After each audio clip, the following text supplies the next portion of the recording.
নমস্কাৰ, মই বৰ্তমান উপস্থিত আছোঁ গুৱাহাটীৰ পল্টন বজাৰ ৰেল ষ্টেচনত আৰু কিছু মুহূৰ্তৰ পাছতেই এই পল্টন বজাৰ ৰেল ষ্টেচনৰ পৰা ইণ্ডোনেছিয়াৰ অভিমুখে ৰাওনা হ'ব ভাৰতৰ এটা দল, যিহেতু ইণ্ডোনেছিয়া অনুষ্ঠিত গৈ আছে ৮ম সংখ্যক ভবিনাম ৱৰ্ল্ড চেম্পিয়নশ্বিপ আৰু অসমৰ ৩গৰাকী খেলুৱৈ ভাৰতক প্ৰতিনিধিত্ব কৰিবলৈ গৈ আছে আৰু লগত ইণ্ডিয়া টীমৰ কোচ হিচাপে গৈ আছে অসমৰ পাপু খান। মোৰ লগত আছে ভিডিঅ' জাৰ্নেলিষ্ট মনেশই দেখাব এটা পৰিৱেশ, যিহেতু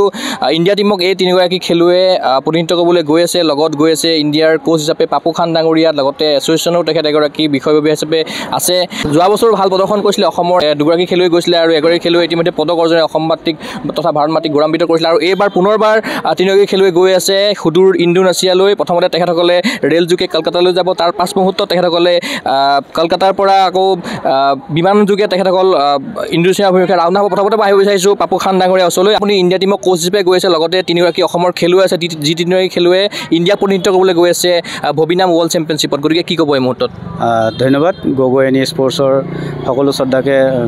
শ্ৰদ্ধাকে আমি আমাৰ আসাম ভবিনাম এছ'চিয়েশ্যনৰ ফালৰ পৰা ধন্যবাদ দিব বিচাৰিছোঁ, যিহেতু আমি এইবাৰ আমাৰ তৃতীয়বাৰ হ'ব আমি ৱৰ্ল্ড চেম্পিয়নশ্বিপত আমাৰ অসমৰ পৰা প্ৰতিনিধিত্ব কৰিব গৈ আছোঁ। আমাৰ 3জন ষ্টুডেণ্ট এইবাৰ গৈ আছে। যোৱাবাৰ আমাৰ 2জন গৈছিলে, তাৰে এজনে ব্ৰঞ্জ মেডেল পাবলৈ সক্ষম হৈছিলে আৰু এইবাৰ আমি আশাবাদী আমাৰ 3জন ষ্টুডেণ্টে দিনে ৰাতি অহৰহে কষ্ট কৰি আছে, তেওঁলোকে পদক জয়ী হ'ব বুলি আমি আশাবাদী। আৰু লগতে ভবিনাম এছ'চিয়েশ্যন অফ ইণ্ডিয়াই এইবাৰ এটা গুৰু দায়িত্ব মোক দিছে, যিহেতু মই গোটেই টীমটো কোচ হিচাপে মই ইণ্ডিয়া টীমক কোচ হিচাপে মই ৰিপ্ৰেজেণ্টেটিভ কৰি আছোঁ। মোৰ লগত আৰু বাকী টোটেল আমাৰ 9জন প্লেয়াৰ এতিয়া আমাৰ ইণ্ডিয়াৰ পৰা খেলিব। সকলো প্লেয়াৰকে লৈ এটা আশা কৰি আমি গৈ আছোঁ যে ভাৰতে এটা খুব ভাল এটা পদকৰ তালিত আমি থাকিম। আশা কৰোঁ আগন্তুক দিনতো এনেদৰে আমি ফেডাৰেশ্যনে মোৰ ওপৰত আশা কৰিব আৰু মই এনেকৈ কোচ হৈ যাম আৰু টীম ভালদৰে লৈ আহিম। ইণ্ডিয়া টীমত কেইজন খেলুৱৈ আছে আৰু কেইজন অফিচিয়েল আছে, লগতে অসমৰ খেলুৱৈসকলৰ নামকেইটা কি কি? ইণ্ডিয়া টীমত টোটেল আমাৰ 9টা প্লেয়াৰ এতিয়া বৰ্তমান খেলিব গৈ আছে। ছত্তীশগড়ৰ পৰা আছে গোপাল যাদৱ, মহাৰাষ্ট্ৰৰ পৰা আছে ছোৱালী এজনী, আৰু আপোনাৰ MP ৰ পৰা আছে, অসমৰ পৰা আমাৰ পাপু আহমেদ গৈ আছে, ৰাজু গগৈ গৈ আছে, পাপু ভৰালী গৈ আছে। এওঁলোকে খুব কষ্ট কৰি আছে ইণ্ডিয়া টীমক। মই আশা কৰোঁ যে অসমৰ 3জন গৌৰৱ বুলি ক'ব লাগিব, কাৰণ তেওঁলোকে নেশ্যনেলত খুব কষ্ট কৰি পদক জয়ী হৈ আমাৰ ৱৰ্ল্ড চেম্পিয়নশ্বিপৰ কাৰণে চিলেক্ট হৈছে। আমাৰ অসমৰ গৌৰৱ বুলি ক'ব লাগিব। তেওঁলোকে ভাৰতক প্ৰতিনিধিত্ব কৰিব গৈ আছে। আমি অসমবাসী হৈ তেওঁলোকক খুব আশা কৰিছোঁ যে তেওঁলোকে এটা ভাল পদক লৈ ভাৰতৰ এটা সুনাম কঢ়িয়াই আনিব।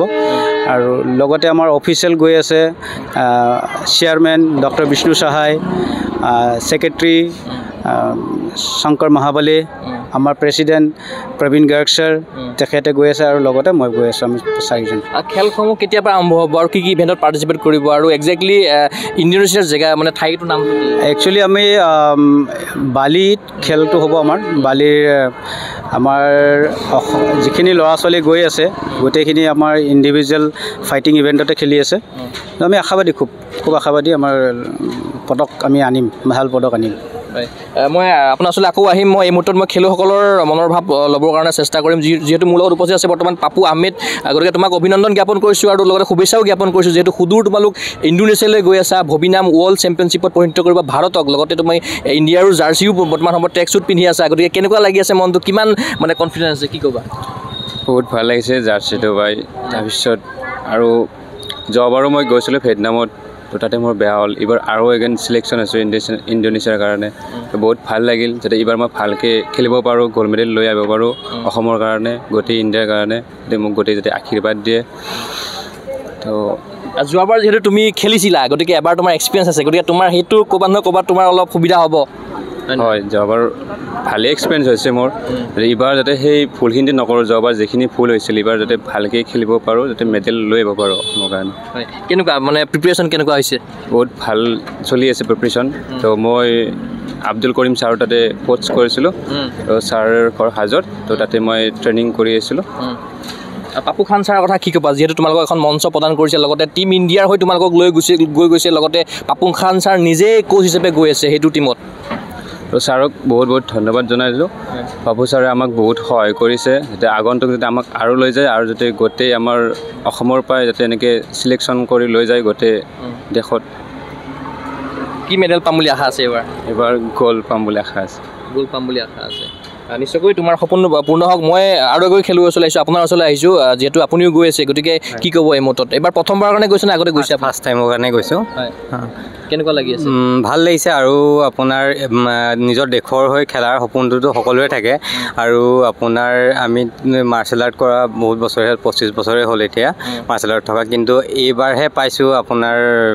ইণ্ডিয়া হৈ ৰিপ্ৰেজেণ্ট কৰিবলৈ বহুত ভাল অনুভৱ আৰু বহুত ভাল লাগিছে আৰু পাপু ছাৰক বহুত ধন্যবাদ জনাইছোঁ কাৰণ আমাক কিমানখিনি আগবঢ়াই নিয়াৰ কাৰণে আৰু বহুত ছাপোৰ্ট কৰিছে পাপু ছাৰে আৰু আমি আশাবাদী আৰু অসমবাসী ৰাইজক আমি আশীৰ্বাদ কৰিবলৈ জনাইছোঁ যাতে আমি অসমলৈ তথা ভাৰতলৈ যাতে আমি গোল্ড মেডেল লৈ আনিব পাৰোঁ প্ৰিপেৰেশ্যন কেনেকুৱা হৈছে প্ৰিপেৰেশ্যনটো বহুত বেছি টাফ হৈছে কাৰণ মোৰ ৱেইট আপোনাৰ 9 কেজি মই মানে কমাবলগীয়া হৈছে আৰু 9 কেজি কমাই এতিয়া মই আপোনাৰ 69ৰ পৰা 60 ৱেইটত মই ৰিপ্ৰেজেণ্ট কৰিম মানে ইণ্ডিয়াৰ হৈ যিহেতু 9জন খেলুৱৈ গৈছে তাৰ লগতে টীম ইণ্ডিয়া কোচ হিচাপে গৈছে পাপু খান ছাৰ গৈছে গতিকে অসমৰে এগৰাকী কোচ হিচাপে গৈ আছে গতিকে পাপু খান ছাৰ থকাৰ কাৰণে নিজে এটা কনফিডেঞ্চ আৰু এটা বাঢ়িব নিশ্চয় হয় হয় আমি এডভান্টেজ পাম আৰু পাপু ছাৰক মানে কি আমি মানে আমাক বহুত হেল্প কৰে আৰু আমি যেনে সব কথা আমি শ্বেয়াৰ কৰিব পাৰোঁ ছাৰৰ লগত আৰু সেইকাৰণে আৰু নিজৰ আমাৰ যেতিয়া অসমৰে ছাৰ গৈছে আমাৰ লগত তেতিয়া আমি আৰু এডভান্টেজ পাইছোঁ আৰু আমি 100% দিম যাতে অসমলৈ আমি সুনাম কঢ়িয়াই আনিব পাৰোঁ যোৱাবাৰ যিহেতু এগৰাকী খেলুৱৈয়ে ৱৰ্ল্ড চেম্পিয়নশ্বিপত ভাৰত মাতৃক গৌৰৱান্বিত কৰি পেলাই পদক অৰ্জনেৰে অসম মাতৃক বা ভাৰত মাতৃক গৌৰৱান্বিত কৰিলে গতিকে সেই ধাৰা নিশ্চয় অক্ষুণ্ণ থাকিব এইবাৰো আমি আশা কৰিম অসমবাসী আশা কৰিব হয় আমি সেই ধাৰা আমি বজাই ৰাখিম আৰু এইবাৰতকৈ যাতে এইবাৰ আৰু বেছি ভাল হয় তাৰ কাৰণে পূৰা 100% চেষ্টা কৰিম অভাৰঅল টীম ইণ্ডিয়াৰ কথা কি ক'বা অভাৰঅল টীম আমি 9জন গৈছোঁ যাতে আমি 9জনেই পদক বুটলি আনিব পাৰোঁ তাৰ কাৰণে চেষ্টা কৰিম আমি নিশ্চয়কৈ তোমাৰ সপোন সাফল্যমণ্ডিত হয় আমি আশা কৰিছোঁ মোৰ লগত আহি গৈছোঁ পাপু ভৰালী ডাঙৰ আচলতে আপোনাকো মই শুভেচ্ছা জ্ঞাপন কৰিছোঁ লগতে অভিনন্দন জ্ঞাপন কৰিছোঁ গতিকে সুদূৰ আপোনালোক গৈ আছে ইণ্ডোনেছিয়ালৈ বালিত অনুষ্ঠিত হ'ব খেলখন গতিকে টীম ইণ্ডিয়াৰ হৈ ৰিপ্ৰেজেণ্ট কৰিব কি ক'ব এই মুহূৰ্তত একচুৱেলি সঁচা কথা ক'বলৈ গ'লে আজি মানে যিটো মানে ফিল কৰিছোঁ সেই ফিলটো মানে পোৱা নাই সঁচা কথা ক'বলৈ গ'লে আজি আপোনাৰ এনেকুৱা লাগিছে যে যেতিয়া এই আপাৰ ট্ৰেক শ্বুটযোৰ পিন্ধিছোঁ মানে তেতিয়া এনেকুৱা অনুভৱ হৈছে যে আজি বহুত কিবা এটা কৰিব পাৰিছোঁ সেইকাৰণে আৰু যথেষ্ট কষ্ট কৰিছোঁ কষ্ট কৰি আজি ইণ্ডোনেছিয়াত হ'বলগীয়া ভবিনাম ৱৰ্ল্ড চেম্পিয়নশ্বিপত আজি পাপু ছাৰৰ কাৰণে আমি চিলেকশ্যন হৈও পাপু ছাৰ আজি নিজে কোচ হিচাপে আমাৰ লগত যাব গৈ সেইকাৰণে আমি যিমান পাৰোঁ চেষ্টা কৰিম আৰু গ'ল্ড মেডেল আনিবলৈ সক্ষম ইণ্ডিয়াৰ হৈ আগতে ৰিপ্ৰেজেণ্ট কৰিছে নাই কৰা এইবাৰ ফাৰ্ষ্ট টাইম কৰিছে গতিকে ট্ৰেক শ্বুটত লিখা আছে ভবিনাম এছ'চিয়েশ্যন অফ ইণ্ডিয়া আৰু পাছফালে হয়তো লিখা আছে ইণ্ডিয়া গতিকে সেইটো নিশ্চয় বহুত সপোন আছিলে এই সপোনটো সাফল্যমণ্ডিত হ'ব লগতে অসম এছ'চিয়েশ্যনৰো বহুখিনি ছাপোৰ্ট আছে গতিকে কেনেকুৱা লাগিছে সেই যিটো সপোন আছিলে পুৰণি আপোনাৰ এইটো সপোনটো আজি বাস্তৱত পৰিণত হৈছে সেইকাৰণে বহুত ভাল লাগিছে সপোন হৈ থাকে কিছুমানৰ হয়তো বহুতে সপোনটো সপোন হৈ ৰাখিবলগীয়া হয় কিন্তু সেই সপোনটো আজি বাস্তৱত পৰিণত কৰিছোঁ যথেষ্ট আনন্দিত হৈছোঁ কি মডেল আশা কৰিছে ব্যক্তিগতভাৱে সঁচা কথা ক'বলৈ গ'লটোৱে আশা কৰিম নিশ্চয়কৈ আপোনাৰ সপোন সাফল্যমণ্ডিত হওক মই ভিডিঅ' ৰিলিজ মনেশক পুনৰবাৰ এবাৰ দেখাবৰ কাৰণে অনুৰোধ কৰাম যিহেতু পল্টন বজাৰ ৰেলৱে ষ্টেচনৰ পৰা তেখেতসকল কলকাতা অভিমুখে ৰাওনা হ'ব ভবিনামৰ দলটো ভাৰতীয় দলৰ হৈ তেখেতসকলে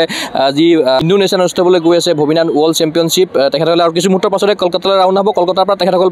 ৰাওনা হ'ব ইণ্ডোনেছিয়ালৈ মই পুনৰ পৰা আহিব বিচাৰিছোঁ ভবিনাম এছ'চিয়েশ্যন অফ আছামৰ কোষাধ্যক্ষ শিৱাশী ৰাজকুমাৰ ডাঙৰীয়া ওচৰলৈ যিহেতু এটা 9জনীয়া দল গৈ আছে আৰু অসমৰ 3গৰাকী খেলুৱৈ ভাৰতীয় টীমত অংশগ্ৰহণ কৰিব লগতে পাপু খান ডাঙৰীয়া গৈ আছে গতিকে কিদৰে শুভেচ্ছা জ্ঞাপন কৰিব মনৰ অনুভৱটো কি ক'ব নমস্কাৰ মই প্ৰথমতে অসমৰ 3গৰাকী প্লেয়াৰ্ছ গৈ আছে মই সিহঁতক শুভেচ্ছা জনাব বিচাৰিছোঁ আৰু যিটো দেখিছোঁ আমাৰ তিনিজনে যি ধৰণৰ প্ৰেক্টিছ বা কি কয় নিষ্ঠতা যিটো দেখাইছে আশাবাদী মই যে সিহঁতৰ পাৰফৰ্মেঞ্চটো ভাল হ'ব আৰু গোটেই ভাৰতবৰ্ষৰ পৰা যিটো গৈ আছে 9জন প্লেয়াৰ গৈ আছে চবৰে যিটো খবৰ আছে আমাৰ ওচৰত চবে ভালেই প্ৰেক্টিছ কৰিছে এটা আশাবাদী টীম গৈ আছে ইণ্ডিয়াৰ পৰা আৰু টীম ইণ্ডিয়াৰ কোচ হিচাপে গৈছে পাপু খান ডাঙৰীয়া নিশ্চয় এইটো এটা সৌভাগ্যৰ কথা লগতে খেলুৱৈসকলৰ কাৰণে বিশেষকৈ আমাৰ এডভান্টেজ হ'ব খেলুৱৈসকলে উল্লেখ কৰিছে অসমৰ পাপু খান ডাঙৰীয়াক কোচ হিচাপে গৈ আছে ইণ্ডোনেছিয়া পাপু খানৰ যিটো ৰেপুটেশ্যন আছে যিটো প্ৰিয়তা প্লেয়াৰ্ছৰ যিটো জনপ্ৰিয়তা আছে সেইটো খুবেই ভাল আৰু আমাৰ অসম টীমৰ কাৰণে পাপু খান যোৱা মানে সিহঁতৰ এটা মনোবলত এটা খুবেই ভাল কনফিডেঞ্চ দিয়াব পাৰিব এটা ভাল সিহঁতে শ্বেয়াৰ যিহেতু কৰিব পাৰে পাপুখান ডাঙৰীয়াৰ লগত চব বস্তুৱে শ্বেয়াৰ কৰিব পাৰে তো গেমৰ বিষয়ে যি আছে নাই বা কেনেকুৱা কি ধৰণৰ মটিভেশ্যনটো সিহঁতে আৰু ইজিলি পাব সেই গতিকে মই আৰু আশা কৰোঁ যে প্লেয়াৰ্ছবিলাকৰ অলপ কনফিডেঞ্চৰ কাৰণে আৰু ভাল পাৰফৰ্মেঞ্চ আশা কৰিছে যিহেতু নগৰীৰ খেলুৱৈ গৈ আছে আমাৰ ভাৰতৰ যিখিনি প্লেয়াৰ্ছ গৈ আছে আৰু স্পেচিয়েলি আমাৰ অসমৰ তিনিজনৰ যিটো ট্ৰেক ৰেকৰ্ড দেখা গৈ আছে খুবেই আশাবাদী আমাৰ ভাল মেডেল পৰিমাণ আহিব নিশ্চয় আপোনাক ধন্যবাদ জ্ঞাপন কৰিছোঁ মই পুনৰবাৰ আহিব বিচাৰিছোঁ পাপুখান ডাঙৰীয়া ওচৰলৈ যিহেতু আপোনালোকে আজি যাবলৈ গৈছে কেতিয়া ট্ৰেইন আছে আৰু কলকাতা গৈ কেতিয়া পাবগৈ আৰু তাতে কেতিয়া আপুনি ৰিপৰ্টিং টাইম কেতিয়া আছে তাতে আজি আমি চৰাইঘাটত গৈ আছোঁ দিনৰ 12 বজাত আৰু আমি অহাকালি আমি মৰ্ণিং গৈ পাম কলিকতা আমাৰ ৰাতি 11টা বজাত ফ্লাইট আছে কলিকতা এয়াৰপৰ্টৰ পৰা আমি চিধা ইণ্ডোনেছিয়া গৈ আছোঁ বালিত 1 তাৰিখ আমাৰ ৰিপৰ্টিং আমি 1 তাৰিখে ৰাতিপুৱা গৈ পাম ৰাতিপুৱা 6টামান বজাত আমি বালি গৈ পাম আৰু 1 তাৰিখৰ পৰাই আমাৰ আৰম্ভ হৈ যাব প্ৰক্ৰিয়াবোৰ যিবোৰ আমাৰ কাগজৰ প্ৰক্ৰিয়াবোৰ থাকে সেইবোৰ হ'ব 1-2 তাৰিখৰ পৰা আমাৰ খেলা 2 তাৰিখৰ পৰা আমাৰ খেলা আৰম্ভ হৈ যাব আৰু আপুনি ব্যক্তিগতভাৱে যদি আপোনাক ক'বলৈ যাওঁ আপুনি মানে টিম ইণ্ডিয়াৰ হৈ আপুনি কেইবাবাৰো গৈছে আৰু এইবাৰ আপোনাৰ কেই নম্বৰ বাৰ গ'ল এইবাৰ মই 3 নম্বৰ বাৰ গৈ আছোঁ যোৱাবাৰ হেড অফ ডেলিগেশ্যন গৈছিলোঁ ইণ্ডিয়াক ৰিপ্ৰেজেণ্ট কৰিছিলোঁ এইবাৰ মই ইণ্ডিয়া টিমৰ কোচ হৈ গৈ আছোঁ তো মই আশাবাদী মোৰ যিখিনি ষ্টুডেণ্টৰ লগত মোৰ কানেকশ্যন চলি আছে বা তেওঁলোকক যেনেকৈ আমি ট্ৰেইনিং দিছোঁ আমাৰ একচুৱেলি আমাৰ ইণ্ডিয়া কেম্পটো আমাৰ দিল্লীতে আমাৰ হৈ গৈছে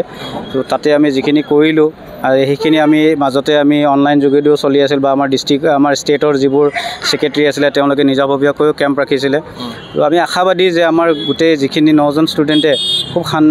সাংঘাতিক ধৰণৰ এটা ৰিজাল্ট কৰিব বুলি আমি আশাবাদী আৰু এটা কথা সুধিব লাগিব অসমলৈ ভবি নামটো অহা বৰ মানে বেছি দিনো হোৱা নাই বা বৰ কম দিনো হোৱা নাই তথাপিতো অসমত সুন্দৰ ৰূপত আগবাঢ়ি গৈছে লগতে ইণ্ডিয়াটো সুন্দৰ ৰূপত আগবাঢ়িছে ৱৰ্ল্ড চেম্পিয়নশ্বিপতো ভাল প্ৰদৰ্শন কৰিছে অসমে গতিকে কেনেকুৱা ধৰণৰ স্কোপ আপুনি দেখা পাইছে ভবি নামত কি ক'ব ভবি নাম অলৰেডি আপোনালোকে গম পায় আমি 6 টাইমছ আমি স্কুল গেমছত চেম্পিয়ন হৈ আছিলোঁ কিন্তু ক'ভিডৰ পিছত স্কুল গেমছৰ বহুত গেম বাহিৰ হৈ থকাৰ বাবে আমাৰ ভবি নামটোও বাহিৰ হৈ আছে মই জনাত মানে সেই বাকী গেমবোৰে মানে এটা কেছ চলি আছে কেছটো ক্লিয়াৰ হ'লে আকৌ পুনৰ সেই গেম যেতিয়া আহিব ভবি নাম আকৌ স্কুল গেমছত হ'ব আৰু আপোনালোকে গম পায় যে এছিয়ান বিচ গেমত ভবি নাম আছিলে আমাৰ নৰ্থ ইষ্টৰ পৰা মণিপুৰৰ পৰা আমি যেতিয়া নতুন সোমাইছিলোঁ 2009ৰ পিছত তেতিয়া আমাৰ নৰ্থ ইষ্টৰ পৰা মণিপুৰৰ পৰা বহু ল'ৰা ছোৱালীয়ে এছিয়ান বিচ গেমত মেডেল পাইছিলে আৰু বৰ্তমান OCA ৰিকগনাইজ আছে আৰু আমি আশাবাদী যে আগন্তুক দিনত ডাঙৰ প্লেটফৰ্মত কামবোৰ হ'ব আমি এই ৱৰ্ল্ড চেম্পিয়নশ্বিপৰ আগতে আমি গম পাইছোঁ যে ৱৰ্ল্ড বডিয়ে ইণ্টাৰনেশ্যনেল অলিম্পিকত ৰিকগনিশ্যনৰ কাম অলমষ্ট শেষ কৰিছে সোনকালে আমি ইণ্টাৰনেশ্যনেল অলিম্পিকত ৰিকগনিশ্যন পাই যাম আৰু আমাৰ ইণ্ডিয়াটো আমি ইউনিভাৰ্চিটি গেমছ তাৰপিছত পুলিচ গেমছ এইবোৰত মানে ইনক্লুড কৰিবৰ কাৰণে আমাৰ কাম চলি আছে ফেডাৰেশ্যনৰ ফালৰ পৰা আমি আশাবাদী যে আগন্তুক দিনত খুব ভাল এটা প্লেটফৰ্ম আমাৰ ভবি নামৰ অসম প্লেয়াৰ বা ভাৰতৰ প্লেয়াৰে পাব হয় যোৱাৰ আগমুহূৰ্তত অসমবাসীৰ পৰা নিশ্চয় আশীৰ্বাদ বিচাৰিব গতিকে কি ক'ব বিচাৰিব আমি এটাই কথা ক'ব বিচাৰোঁ যে আসাম ভবি নাম এছ'চিয়েশ্যন ফুল্লি স্পৰ্টছত ডেডিকেট আৰু অসমৰ সকলো ৰাইজৰ পৰা বা ক্ৰীড়াপ্ৰেমীৰ ওচৰত আমি তেওঁলোকৰ আশীৰ্বাদ বিচাৰোঁ যে আমি জয় যাত্ৰা কৰি আহোঁ জয় হৈ আহোঁ সেই আশীৰ্বাদ কৰোঁ আৰু এয়ে ক'ব বিচাৰিছোঁ আৰু লগতে এটা কথা ক'ব বিচাৰোঁ যে আমাৰ মৰমৰ জুবিনদাৰ যিটো আমাৰ হেছটেগ জাষ্টিছ ফৰ জুবিনদা সেই বস্তুটো খুব সোনকালে হ'ব লাগে জাষ্টিছটো সোনকালে পাব লাগে এইখিনিয়ে ক'ব লগা জয় জুবিনদা হয় নিশ্চয়কৈ এয়া আছিল পাপুখান ডাঙৰীয়াৰ লগতে আমি ভিডিঅ' জাৰ্নেলিষ্ট মনেশক পুনৰবাৰ দেখাবৰ কাৰণে অনুৰোধ জনাম আৰু কিছু মুহূৰ্তৰ পাছতেই পল্টন বজাৰ ৰেলৱে ষ্টেচনৰ পৰা তেখেতসকল কলকাতাৰ অভিমুখে ৰাওনা হ'ব যিহেতু ইণ্ডোনেছিয়াত অনুষ্ঠিত হ'বলৈ গৈ আছে 8ম সংখ্যক ভবি নাম ৱৰ্ল্ড চেম্পিয়নশ্বিপ আৰু অসমৰ তিনিগৰাকী খেলুৱৈ ভাৰতীয় দলৰ হৈ প্ৰতিনিধিত্ব কৰিব লগতে টীম ইণ্ডিয়াৰ কোচ হিচাপে গৈ আছে অসম ভবি নাম এছ'চিয়েশ্যনৰ সন্মানীয় সম্পাদক পাপুখান ডাঙৰীয়া আমি আশা কৰিম ভাৰতীয় দলটোৱে সুন্দৰ প্ৰদৰ্শনেৰে ভাৰত মাতৃক গৌৰৱান্বিত কৰক লগতে অসমৰ তিনিগৰাকী খেলুৱৈ দুৰ্দান্ত প্ৰদৰ্শনেৰে অসম তথা ভাৰতলৈ গৌৰৱ কঢ়িয়াই আনক এই আশাৰে মই চিন্ময় কুমাৰ পৰা বিশেষ অনুষ্ঠান পৰা বিদায় লৈছোঁ চাই থাকিব গগৈ স্পৰ্টছ ধন্যবাদ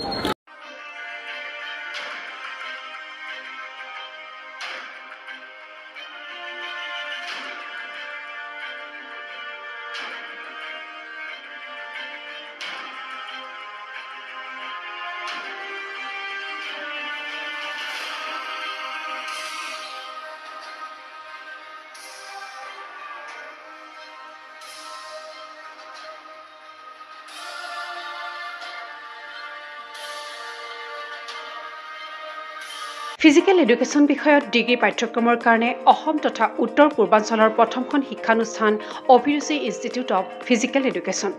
2 বছৰীয়া ফিজিকেল এডুকেশ্যনৰ BPEd পাঠ্যক্ৰম আৰু 4 বছৰীয়া BPES পাঠ্যক্ৰমৰ বাবে নামভৰ্তি চলি আছে বিতংকৈ জানিবৰ বাবে আজি যোগাযোগ কৰক যোগাযোগৰ নম্বৰসমূহ হৈছে 9435100098 7002 33540